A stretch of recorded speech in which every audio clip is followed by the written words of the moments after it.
બરાબર. દિલ્હી સલ્તનત કેમ કહેવામાં આવે એને? કેમ કે જે સલ્તનતના શાસકો હતા બરાબર, તે સમયના ભારત જે છે તેની બહારના શાસકો બરાબર, અફઘાનિસ્તાન છે, ગઝની છે, ત્યાંના શાસકો બરાબર, અને એ લોકોએ આપણે ત્યાં શાસન કર્યું એટલા માટે એ લોકોની બોલીમાં એ સલ્તનત કાળ કહેવાય. એટલા બરાબર, આપણે ત્યાં રાજા આપણે કહીએ, રાજા મહારાજા કહીએ. એટલા માટે આ દિલ્હીમાં એ લોકોએ લાંબો સમય શાસન કર્યું એટલા માટે એને દિલ્હી સલ્તનત કહેવામાં આવે છે. અને દિલ્હીમાં શાસન શરૂ થયું ઈસવીસન 1206 થી ઈસવીસન 1526 સુધી. આ સમય જે છે એ સલ્તનત કાળ કહેવાય બરાબર. તો પહેલાં શું થયું એ ગાડી? તો ગુલામ વંશ પહેલાં સ્થપાયો બરાબર. ઈસવીસન 1192 તરાઈનું બીજું યુદ્ધ, તમે ભણ્યા છે તરાઈનું યુદ્ધ બરાબર. પેલો મોહમ્મદ ગોરીએ ચડાઈ કરેલી અને ફક્ત પૃથ્વીરાજ ચૌહાણે જ એનો સામનો કરેલો. પણ બીજું યુદ્ધ જે થયું તરાઈનું, 3 યુદ્ધ થયેલા, પણ બીજા યુદ્ધમાં એ 1206માં છે ને પહેલાં તેને હરાવીને પાછો મોકલી દીધેલો.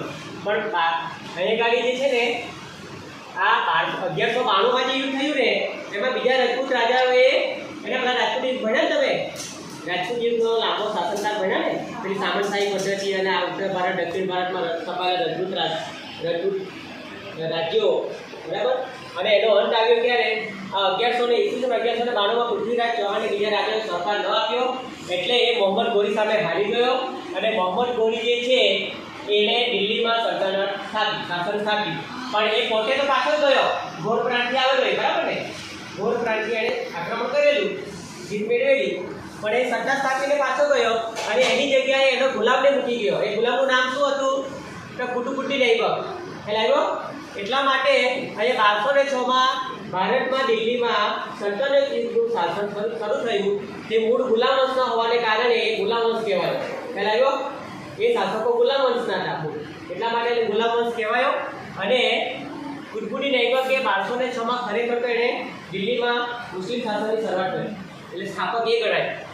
તો એણે શું કર્યું કે ઇલ્તુત્મિશે સત્તાને મજબૂત બનાવવા માટે અહીંયા ચહેલગાનની સ્થાપના કરી, એટલે 40 તુર્ક અમીરોનું દળ ઊભું કર્યું બરાબર, તેનું વર્ચસ્વ રહી શાસનમાં.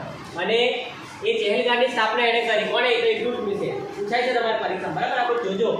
અને એણે શાસન વ્યવસ્થાને મજબૂત બનાવી એટલા માટે એ ગુલામ વંશનો ખરો સ્થાપક કહેવાય છે.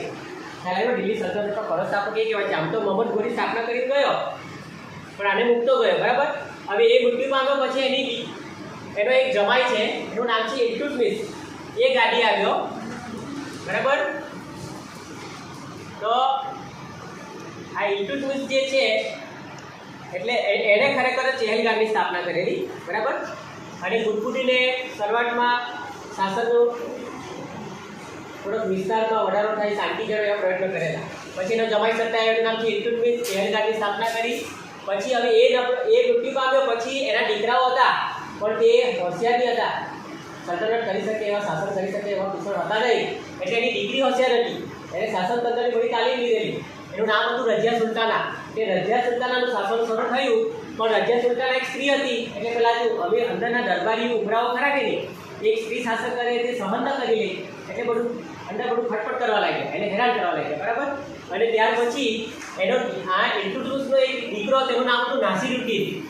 એને શાસક બનાવી દીધા. કોણે? પેલા અમીર ઉપરા હોય, દરબારી હોય.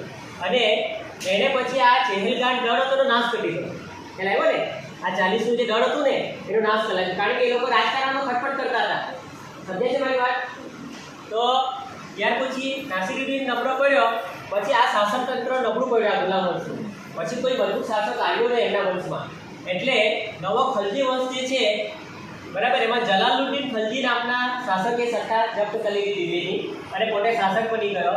ઈસવીસન 1290 થી ઈસવીસન 1320 સુધી એણે શાસન કર્યું. અને જલાલુદ્દીન ખલજી પછી એનો ભત્રીજો બરાબર, એનું નામ હતું અલ્લાઉદ્દીન ખલજી. તો એણે ઉત્તર ભારત જીતી લીધું, દક્ષિણ ભારત જીતી લીધું, ગુજરાત, આ બધા પ્રદેશો એને આ જલાલુદ્દીનની મદદથી એ લોકોએ વિજયો મેળવ્યા. પણ પછી પોતે જ શાસક બની ગયો અને એની હત્યા કરાવી છે બરાબર. એને યુદ્ધ કરવા મોકલે અને પછી રસ્તે હત્યા કરાવી દઈ છે. અને અલાઉદ્દીન ખલજી પોતે શાસક બની જાય, પણ એ શાસક તરીકે બહુ મજબૂત હતો. એણે ઘણા બધા વિસ્તારો પર શાસન તંત્ર જમાવી દીધું અને આ બધા પ્રદેશો જીતી લીધા. ઉત્તર ભારત, દક્ષિણ ભારત, ગુજરાત સુધી એણે બરાબર ગુજરાતના મુસલમાન શાસકોને બી એણે હરાવ્યા. હવે એણે સુધારા કર્યા, એણે બજાર પર નિયંત્રણ, ભાવ નિયંત્રણના કાયદા કર્યા, સંગ્રહખોરી માટેના કાયદા કર્યા, કયા કાયદા બનાવ્યા. એણે આ ઘોડા જે ખરા ને રાજ્યના એને દાગ પદ્ધતિ અમલમાં મૂકી, એટલે તો ચોક્કસ દાગવામાં આવે, એટલે જેથી કરીને એ ઘોડો એ રાજ્યનો તો ઓળખાય. અને સૈનિકો માટે ચહેરા પદ્ધતિ અમલમાં મૂકી, એટલે આ બધા સુધારા કર્યા એણે. ખ્યાલ આવ્યો? અને પછી ભાવ નિયંત્રણ, બજાર નિયંત્રણ માટેના સુધારા કર્યા માટે સુધારાવાળી કહેવાય છે. બરાબર? તો અહીં સુધી મેં તમને આ સલ્તનત યુગના 2 વંશ વિશે શીખવ્યું, ગુલામ વંશના શાસકો અને ખલજી વંશના શાસકો.